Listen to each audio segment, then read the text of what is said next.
Everybody, this is Information Specialist Eric Stoker, and welcome to a very special edition of the Utah Developmental Displaced Council's Self-Advocate Spotlight. On July 26, 2020, was the 30th anniversary of the passing of the Americans with Disabilities Act. This act was signed into law by President George H.W. Bush on July 26, 1990, and gave people with disabilities rights in a lot of areas. Today, this act has been going strong for people with disabilities, but we still have a long way to go. I'm really excited for the spotlight, and we have 3 people with us today, and I really appreciate them taking the time out of their busy schedules to be interviewed. So let's go ahead and get started with our interview. So my name is Mary Ellen Heiner, and I have been working at the Center for Persons with Disabilities at Utah State University for 36 years. I'm originally from Wyoming. I grew up on a farm, had an accident when I was 2, and broke my back. And I have been a paraplegic and used crutches and braces up till about 6 years ago, where I switched to a wheelchair. I am currently a coordinator of projects here at the center. That's about it. What were the challenges you or people with disabilities faced before the Americans with Disabilities Act? Being the only individual in our community, and so when I would go to school, our schools were kind of old. They had stairs, no elevators. My classes, one class would be upstairs, the other would be downstairs, the next class would be upstairs again. And so I got to the point that I was able to go up and down stairs by myself because I didn't know that there was any other way to do it. Getting on the bus, my mom would walk out to the bus with me, and she would lift me on the bus. There were so many times that I wanted to go out and do things, but I wasn't able to because it just wasn't accessible to me. When did you first hear about that there was going to be an act for people with disabilities? My employer, Dr. Glenn Casto, told me that there was working on something that they were hoping in the future would change things for individuals with disabilities. And then it wasn't until late 89, 1990, that he says it looks like it's really going to happen. Things are going to start changing, and it's going to take a while. But there was a lot of excitement. We would have meetings around things that we were going to be changing, and how it was going to affect not only my life, but for those who we serve. So, what were you doing when the Americans with Disabilities Act was signed into law, and who told you all about it? The same person. Dr. Glenn Castle, Dr. Mark Fifield, who was at the time the director of the center. It was now the law that people with disabilities were going to be able to have the same experiences as everybody else out there. And I don't think it really, really impacted me yet until I started to see the changes. So what kind of changes did you see once the Americans with Disabilities Act was signed into law? Ramps were going up on campus. So buildings that before I didn't have access to, I was able to get into. When I first started here at the university and was offered my first job, it was on the 3rd floor of a building that had no elevator in it. And although I could go up and down the stairs fairly easily with my crutches and braces during the winter time when it was icy and wet, crutches on linoleum don't mix, and so I had to actually turn that job down because I was afraid that I wouldn't be able to get to my office and get to work. But those buildings now have elevators in them, and I can go to theaters, and there's a place for my wheelchair to sit. Before, when I would go to a theater in my wheelchair, I would be put off to the side of the aisle, out of the way of everybody tripping over me, and not able to sit with those who I was going with, my family and friends. But now I had seating that was right next to my family. I was able to go into stores, and the doors would open, and I wouldn't have to struggle with them. The aisles were wide enough that I could turn around in them. People just didn't really recognize and realize we're a barrier to individuals with disabilities. So we've just celebrated 30 years of the Americans with Disabilities Act. What do you see the future looking like for people with disabilities across the country or in the state of Utah? Well, it's definitely a brighter future.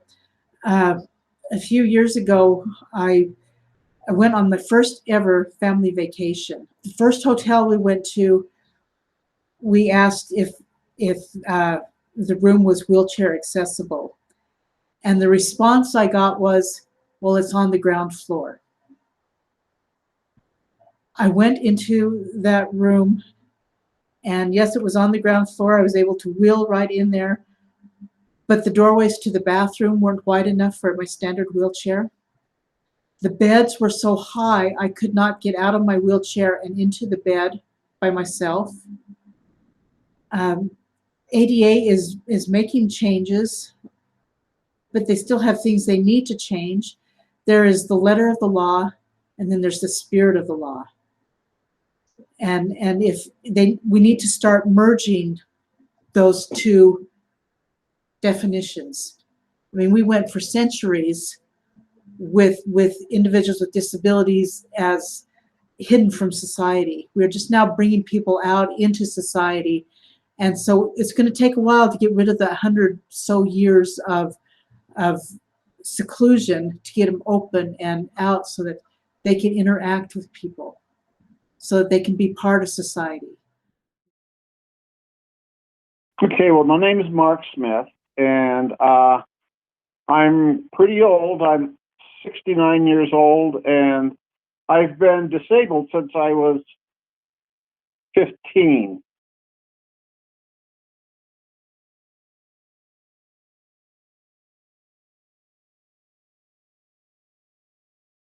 I've been able to finish high school and college, and sort of had a career along the way. Did a number of different jobs. Was always glad to be involved in the disability movement. It seems like one way or the other. What things did you do to help people with disabilities back before the ADA was thought of?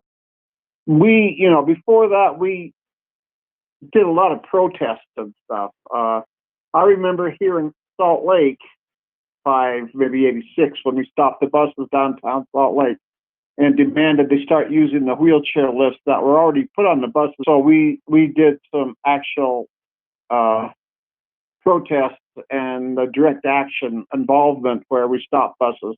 And what we were looking at that point in time was just general transportation. And I was doing housing, but I was working for the Independent Living Center, and I was our housing and transportation coordinator. No, but what were the challenges that were happening out there before the Americans with Disabilities Act was occurring? The biggest challenge was just to get out there and be able to get in front of other people and be seen. And I think it was an environment that was becoming accessible to get out there and be seen by other people, to be seen as people out there doing stuff and getting on with their life. I think one of the most important things that I think the Americans with Disabilities Act has done was to reinforce some of the other legislation that was already out there that was mandating that people with disabilities be taken seriously and be looked at fairly for employment and stuff, as well as making the employment environment more accessible all the way around. When did you first hear about that there was going to be an act for people with disabilities? There's a lot of stuff going on in the background, and I knew it was coming around. Everyone knew it was coming around, but it was going, it was pretty political, and there was a lot of things in the background happening in order for this to go on. What were you doing when the Americans with Disabilities Act was signed into law, and who told you all about it? It was a work day there at the Independent Living, and maybe at the office, if there were people that were around, we maybe thought about it a little bit, maybe talked about it a little bit, joked about it a little bit. What changes did you see once the Americans with Disabilities Act was signed into law? The whole thing is so complicated because there's other laws that were working at the same time, like the Fair Housing Amendments and all these kind of things that basically say the same thing as the ADA does. So those things were already in place and they were already happening. Like what I said, for the first time, the most important thing I saw was that accessibility seriously. And but like everything else, that's the signing was just the first step. I mean, that was the thing that was the flash in the pan and started putting the whole ADA on people's lips. We have just celebrated 30 years of the Americans with Disabilities Act. What do you see in the future looking like for people with disabilities across the country or in the state of Utah? I'm looking for more inclusion. I think we've laid a pretty good foundation to get to the job site, to get to the movie house, to get to all these places.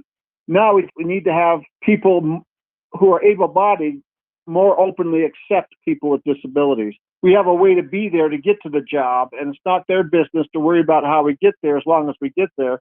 We just got to have a job site and a work site that's accessible. So I don't think we're ever going to get back to working the way that we used to work. And I think that's sort of exciting because I think that is going to maybe open the door for a lot of people with disabilities, because it's going to make it so the workplace won't be so isolated and so hard to get to. Hopefully develop new ways to work and have people who might have physical limitations or whatever be able to work on a whole different level. I think it's going to be pretty exciting to see what's going to happen from all this, to see where we're all going to go to one way or the other from here on out. My name's Jared Stewart. I'm an autistic adult. I run a school for other adults with autism, trying to help them to be able to live on their own, become independent, have employment. Done that for almost 20 years now. I have a 15-year-old son with autism and siblings with other disabilities. What things did you do to help people with disabilities back before the Americans with Disabilities Act was thought of? The Americans with Disabilities Act was something that happened when I was a teenager, is when it came to pass. So before the ADA, it was a time where we were taught that, hey, people with disabilities and handicaps, but that we should kind of feel sorry for them and that they're just going to do their own thing and be separate. They're going to be in separate classes. They're going to have different jobs. They're going to have different workshops. You don't need to worry about those people. And so pretty much the best things that we did were to try and open doors for people, like literally, like hold a door open for someone in a wheelchair, or say something nice to a kid who was in a special education class. Although I knew I was different from other people, the way that they talked about people with disabilities, I just didn't understand that community or associate myself with it at the time. So wish I had been able to do more, but I did try to be nice because I knew how it felt when people bullied me. I knew how it felt when things that seemed easy for other people were not for me. And I didn't understand why that was, but again, it gave me some empathy and some compassion for people with differences. When did you first hear about that there was going to be an act for people with disabilities? So I was in high school and it was a social studies class, and our teacher was talking about it as this big deal, that this law was coming through Congress and there were protests and that kind of thing. I knew it was something that was going to be really needed. There were kids at our school with wheelchairs, for instance, who couldn't get over the curbs because there literally were no curb cuts. So I knew it was kind of a big deal, and I knew it was something that was a good thing. I think when the ADA was announced, it was a bigger deal to those people and to their families. The ones who were trying to take advantage of the Rehabilitation Act, trying to take advantage of the Children's Education Act. And I think it was a really big deal for them. My next question is, what were you doing when the Americans with Disabilities Act was signed into law, and who told you all about it? So we actually had again, my social studies teacher actually had us watch it on TV as President Bush signed it. They did show some of the protesters who'd been like that amazing woman, the girl who was climbing the stairs, and they showed her as she climbed the stairs on her hands and knees and did that as a protest. And I thought that was really cool and powerful. But I think at the time I thought of the ADA as exclusively for people who had physical disabilities. So what changes did you see once the Americans with Disabilities Act was signed into law? There were ramps being put in, there were curb cuts in the sidewalks. I remember the first time I saw like a door where you could push a button and all of a sudden the door would open for you. Before there hadn't been much of that, and especially not where I grew up. I grew up on an island in Alaska. But even on my island, they started making changes so that people could participate. Within a few years, going to some local stores, and they'd have workers who had disabilities. And so those were more little changes. When I went to college was the first time I really saw big changes, where I had a guy on my floor who was blind who asked me to read books for him, and then told me that I didn't need to do that because the school's going to provide that, and the school's going to provide all of these other cool things. And so that was really cool, was just seeing the people in college who were really benefiting from it. Yeah, it was neat to see the changes that came because of it and are still coming because that law was passed. We have just celebrated 30 years of the Americans with Disabilities Act. What do you see the future looking like for people with disabilities across the country or in the state of Utah? I want to see the United States and the world become a place where people who have neurodiversity or physical diversity are not put into boxes and like literally warehoused somewhere and just kind of kept alive. I want to see a country where they're allowed to thrive with whatever strengths they have, with whatever interests they've got, whatever positive potential that they have, that they can maximize that, where it's easier to get the benefits that they need to be able to live on their own, but also where they're able to contribute and to pay back into the system, and really everyone being able to be celebrated for the uniqueness that they have.